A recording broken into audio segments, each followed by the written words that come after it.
Hey guys, welcome to o beauty channel. Daily என்னென்ன updates நடக்குதுன்னு சொல்லி நம்ம வீடியோல பார்த்துட்டு இருக்கோம். அந்த மாதிரி இன்னைக்கு என்ன புதுசான அப்டேட் வந்திருக்குன்னு சொல்லி பார்த்தீங்கன்னா, விஜய் அவர்கள் தனி ஹெலிகாப்டர்ல போய் கரூர் மக்களை சந்திக்க போறதா நியூஸ் வந்திருக்கு. ஸோ வாங்க வீடியோக்குள்ள அதை பத்தி ஃபுல்லா பார்க்கலாம். அண்ட் அதுக்கு முன்னாடி மறக்காம நம்ம ஓ பியூட்டி சேனலுக்கு சப்ஸ்கிரைப் பண்ணிக்கோங்க.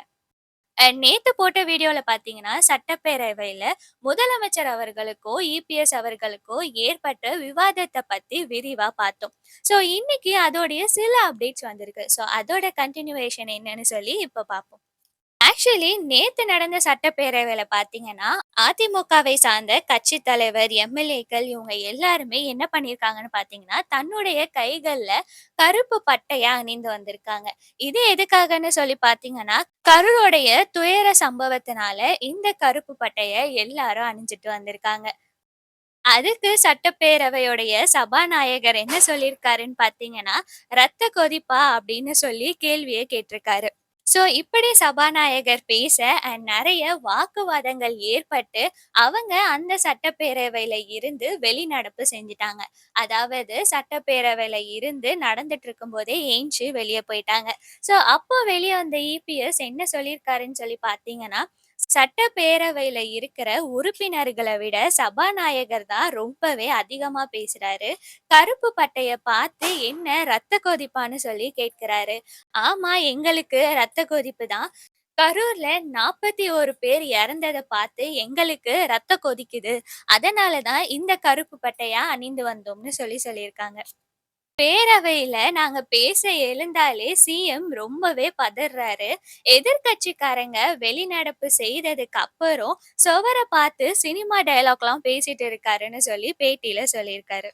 நான் கேட்ட எந்த ஒரு கேள்விக்கும் சரியான பதில் கொடுக்க தெரியாம அமைச்சர்கள் பின்னாடியோ சபாநாயகர் பின்னாடியோ ஒளிஞ்சிட்டு இருந்துட்டு இப்போ இந்த சினிமா டயலாக்லாம் தேவையா அப்படின்னு சொல்லியிருக்காரு. எதுக்காக அதிமுகவினர் வெளிநடப்பு செஞ்சிருக்காங்கன்னு சொல்லி பார்த்தீங்கன்னா, கரூர் சம்பவம் தொடர்பாக சட்டப்பேரவையில பேச அனுமதி கொடுக்கலன்னு சொன்னதுனால, இவங்க வெளிநடப்பு செஞ்சிருக்காங்க. நாங்க கருத்துக்கள கூறினதுக்கு அப்புறம் முதலமைச்சர் அதுக்கு பதிலளிக்க வேணும்னு சொல்லி சபாநாயகர் கிட்ட கேட்டிருக்காங்க. ஆனா, அதுக்கு அனுமதி குடுக்காத காரணத்தினால எல்லாரும் எந்திச்சு வெளிய வந்து பிரஸ் கிட்ட பேசியிருக்காங்க. சட்டப்பேரவையில வெறும் கரூரோட விஷயத்த மட்டும் தான் பேசினாங்களா அப்படின்னு கேட்டா இல்ல. இன்னும் நெறைய விஷயம் பேசியிருக்காங்க.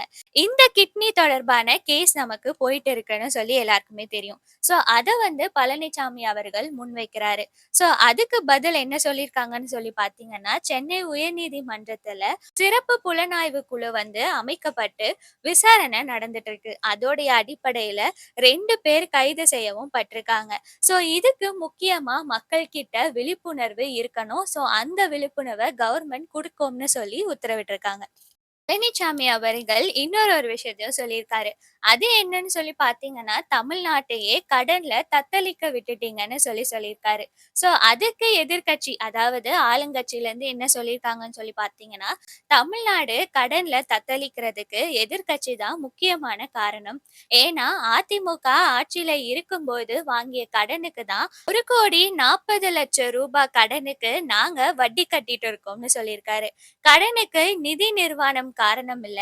சேரக்கூடாத இடத்துல நீங்க ஆட்சியில இருக்கும்போது சேர்ந்தது தான் காரணம்னு சொல்லி எதிர்த்தரப்புல இருந்து சொல்லியிருக்காங்க. மகளிர் தொகைய பத்தி துணை முதலமைச்சர் அப்டேட் குடுத்திருக்காரு. அது என்னன்னு சொல்லி பார்த்தீங்கன்னா, உங்களுடன் ஸ்டாலின்ல விண்ணப்பிச்சவங்களுக்கு தகுதியானவங்களுக்கு டிசம்பர் 15ஆம் தேதி முதல் மகளிர் உரிமை தொகை வழங்கப்படும்னு சொல்லியிருக்காங்க.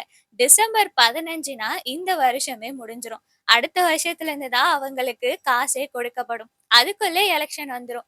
எலக்ஷன் டைம்ல குடுத்து கரெக்ட் பண்ணிடலான்னு பார்க்குறாங்கன்னு நெனைக்கிறேன். வாங்க டிவிகேவோட அப்டேட் என்னன்னு சொல்லி பார்ப்போம். கரூருடைய துயர சம்பவம் நடந்த பிறகு இன்னைக்கு தான் முதல் முறையா தாவேகா கட்சி தலைவர் விஜய் அவர்கள் தாவேகாவுடைய அலுவலகத்துக்கு முதல் முறையா போயிருக்காரு.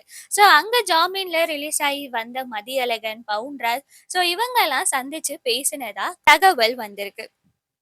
இன்னொரு ஒரு முக்கியமான அப்டேட் என்னன்னு சொல்லி பார்த்தீங்கன்னா, இந்த இந்த அப்டேட் அஃபிஷியலா இன்னும் வரல. ஆனா, இப்படி சில இன்ஃபர்மேஷன் சோசியல் மீடியால பரவிட்டு இருக்கு. ஸோ அது என்னன்னு சொல்லி நான் உங்க கூட ஷேர் பண்ணிக்கிறேன். இனிமே தாவேகா கட்சியினர் எங்க போனாலும், அதாவது தாவேகா தலைவர் விஜய் பரப்புரை போனாலும் சரி, இல்ல எந்த கட்சி கூட்டத்துக்கு போனாலும் சரி, இனிமே ஹெலிகாப்டர்ல தான் போவாரு. இந்த கூட்ட நெரிசல், லேட்டா வரது, ஸோ இதெல்லாம் அவாய்ட் பண்றதுக்காக.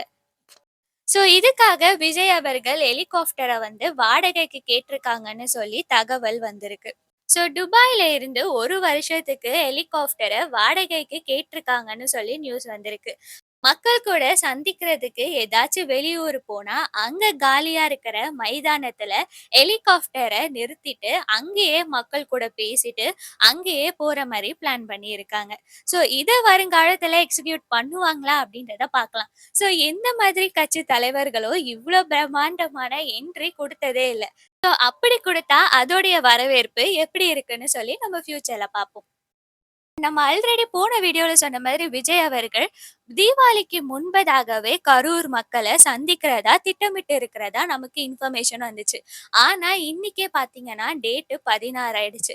இன்னும் தீபாவளிக்கு ஒரு 3 நாள் தான் இருக்கு. ஸோ அதுக்குள்ள விஜய் அவர்கள் என்ன பிளான் பண்ணிருக்காங்க. ஸோ நாளைக்கு கூட விஜய் அவர்களுடைய பயணம் கரூரை நோக்கி இருக்கலாம்னு சொல்லி நான் எதிர்பார்க்கிறேன்.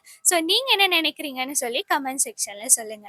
அண்ட் இந்த வீடியோ உங்களுக்கு பிடிச்சிருந்தா மறக்காம லைக் பண்ணிட்டு, இந்த மாதிரி டெய்லி நடக்கிற அப்டேட்ஸ நீங்க தெரிஞ்சுக்கணும்னா, மறக்காம நம்ம அப்டேட் சேனலுக்கு சப்ஸ்கிரைப் பண்ணிக்கோங்க. அண்ட் தேங்க்ஸ் ஃபார் வாட்சிங்.